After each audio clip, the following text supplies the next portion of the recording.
കഴിഞ്ഞ കുറച്ച് ദിവസമായിട്ട് കേരളത്തിലെ മാധ്യമങ്ങളിലും സമൂഹ മാധ്യമങ്ങളിലും ഒക്കെ ആയിട്ട് നമ്മൾ ഒരുപോലെ ചർച്ച ചെയ്യുന്നൊരു പേരാണ് സുനിൽ കനകോലു. ഒരു രാഷ്ട്രീയ പാർട്ടിയുടെ തെരഞ്ഞെടുപ്പ് നയത്തെ അതിൻ്റെ നേതാക്കൾക്കും അണികൾക്കും ഒക്കെ മുകളിലായിട്ട് ഒരു രാഷ്ട്രീയ തന്ത്രജ്ഞൻ നിയന്ത്രിക്കുന്നതിലെ അപകടങ്ങളെ പറ്റിയാണ് നമ്മൾ ചർച്ച ചെയ്തുകൊണ്ടിരുന്നത്. തീർച്ചയായും വലിയ അപകടമാണ് ഇതിന് പിന്നിൽ ഒളിഞ്ഞിരിക്കുന്നത്. അതിലൊന്നാമത്തെ കാര്യം എന്ന് പറയുന്നത് കോൺഗ്രസ് വീണ്ടും തെളിയിക്കുകയാണ് അവർക്ക് ഒരു സ്വന്തമായ ഒരു പ്രത്യയശാസ്ത്രമോ ഒരു കൃത്യമായ പൊളിറ്റിക്കൽ ഐഡിയോളജിയോ ഒന്നും അവർക്കില്ല എന്നുള്ള കാര്യം അവർ വീണ്ടും തെളിയിക്കുകയാണ്. സുനിൽ കനകോലു എന്ന് പറയുന്നത് ഏത് നിമിഷവും തൻ്റെ ലാഭത്തിന് വേണ്ടിയിട്ട് ഏത് രാഷ്ട്രീയ പാർട്ടിയുമായിട്ടും കൈകോർക്കാൻ തയ്യാറായിട്ടുള്ള ഒരാളാണ്. നരേന്ദ്രമോദി ആദ്യമായിട്ട് ഇന്ത്യയിൽ അധികാരം നേടുമ്പോൾ, അതായത് BJP അധികാരത്തിൽ വരുന്ന സമയത്ത് അതിന് ഏറ്റവും കൂടുതൽ സഹായിച്ച ടീമിലെ ഒരു മെമ്പറാണ് സുനിൽ കനകോലു എന്ന് പറയുന്നത്. ഒരു കോർപ്പറേറ്റാണ്, ബേസിക്കലി പറഞ്ഞു കഴിഞ്ഞാൽ ഒരു കോർപ്പറേറ്റാണ്.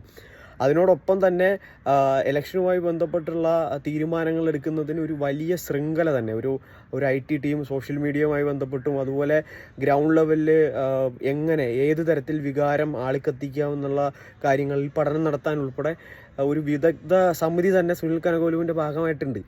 ഇതിലെ അപകടം എന്ന് പറയുന്നത് ഒരു തെരഞ്ഞെടുപ്പിലേക്ക് ഒരു സംസ്ഥാനം അല്ലെങ്കിൽ ഒരു രാജ്യം കടന്നു പോകുന്ന സമയത്ത് അവിടെ വികസനത്തിനും അല്ലെങ്കിൽ സാമൂഹ്യനീതി ഉൾപ്പെടെയുള്ള മറ്റു കാര്യങ്ങളും ഒക്കെ ചർച്ച ചെയ്യുന്നതിനപ്പുറത്തേക്ക് അവിടെ മതവും വർഗീയതയും എങ്ങനെയെല്ലാം ആളിക്കത്തിക്കാമെന്നും അല്ലെങ്കിൽ ജനങ്ങളുടെ വികാരത്തെ മുതലെടുത്തുകൊണ്ട് എത്രത്തോളം ഒരു തെരഞ്ഞെടുപ്പിനെ മാറ്റിയെടുക്കാമെന്നും പഠിക്കുന്ന ഒരു സമിതിയുടെ തലവനെ ഒരു രാഷ്ട്രീയ പാർട്ടി അതിൻ്റെ തിരഞ്ഞെടുപ്പ് അങ്ങ് ഏൽപ്പിച്ചിരിക്കുകയാണ്.